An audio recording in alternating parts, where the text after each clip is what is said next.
मुझसे नहीं कटेगा। तो उस चक्रधर बालक ने अपनी उंगली काटी, जोर से काटा उंगली, खून बहने लगा और तुरंत टपकता हुआ खून शिवलिंग पर चढ़ा दिया। और उसके बाद वो भाग गया कपड़ा वपड़ा बांध के। जब भाई आए शिव जी की पूजा करने, उनके बड़े भाई, तपस्वी नाथ उनका नाम था, तो जब वो पूजा करने के आए तो उन्होंने देखा अरे शिवलिंग पर तो खून पड़ा हुआ है, इस शिवलिंग पर खून कहाँ से आ गया। सफाई उफाई किया।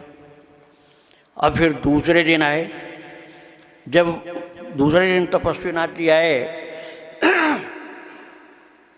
तो उन्होंने देखा फिर खून पड़ा हुआ, मतलब दूसरी उंगली काटा था, दूसरी उंगली फाड़ी थी और फिर खून चढ़ाया था। अब बहुत चिंता हुई बड़े भाई को कि लगता कोई अमंगल होने वाला, अरे शिव जी के ऊपर खून कहाँ से आगे गिर जाता है। अब वो उन्होंने सोचा कि अब मैं पकड़ूंगा ये कहाँ से खून आता है, और छिप के कहीं से बैठे हो तो देखा कि छोटा भाई आया और खून काटा उंगली ब्लेड से और टप टप टप खून गिरने लगा और शिवलिंग पर चढ़ाने लगा। उन्होंने पकड़ा तुरंत, अरे ये क्या कर रहा है। अरे रावण ने सिर चढ़ाया था भैया, मैं तो केवल उंगली काट के चढ़ा, मैं तो केवल उंगली काट के चढ़ाया हूँ। समझाया नहीं, ये नहीं करते, तू रावण थोड़े है, ये पूजा सही नहीं तेरी।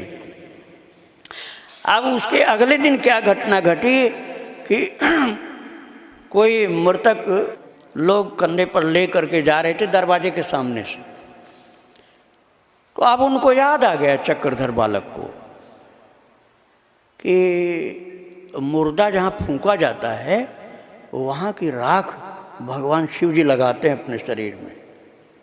आप लोगों ने सुना होगा ना। तो बहुत जगह, अब महाकालेश्वर में तो ऐसा प्रमाण मिलता है कि पहले चढ़ाया ही जाता था, लेकिन अब बंद हो गया, अब यज्ञ भस्म लगाया जाता है ब्रह्म मुहूर्त में। अब यज्ञ भस्म चढ़ाते हैं, पहले श्मशान की भस्म लगाते थे। तो लेकिन आप वो समझ लीजिए कि शिव जी की नकल हम लोग नहीं कर सकते हैं। शिव जी जय सुख लाग पुरारी अशुभ वेश कृत शिव सुखद, अशुभ वेश कृत शिव सुखद, अवधपुरी नर नारी ते सुखमा संतत मगन। अयोध्यावासी उस सुख को प्राप्त कर लेते हैं जिस सुख को प्राप्त करने के लिए शिव जी अपनी साधना में अपने को छिपा करके स्मशान की राख लपेटते हैं, मुंडमाल पहनते हैं,